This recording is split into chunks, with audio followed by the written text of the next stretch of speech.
Sanibona, gama lami ngiwubanzi wakwaMaseko.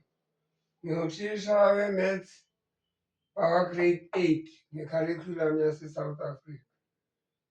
Ithopikhi yethu namhlanje sizawufunda ngama-squares, ama-cubes, nama-roots akhona.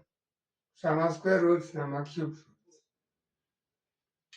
Yini i-square senamba?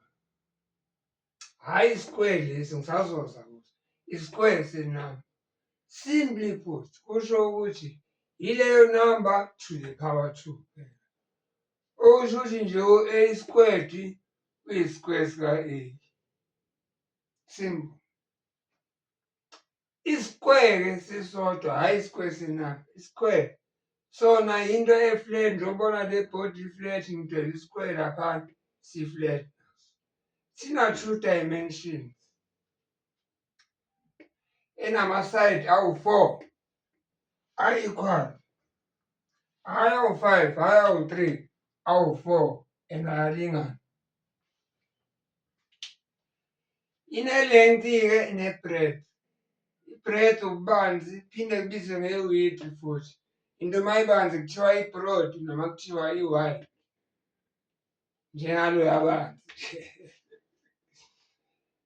Njengoba ngithe 2 dimensional, ama-dimensions akhona amabili uye lo length nalo breadth. Nasi-ke example ye-square. Uzobona inamasayidi alinganayo 1, 2, 3 units ngapha. I-length, i-breadth ngapha 1, 2, 3. I-area-ke ye-square-ke i-length times breadth. Manje ngoba ayalingana-ke lama-side, i-length ne-breadth, sele sithi side times side. Side times side u-side square.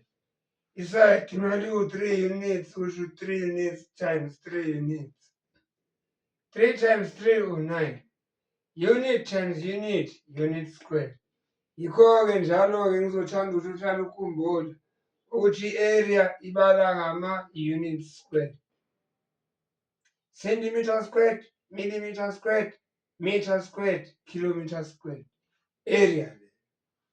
Okay?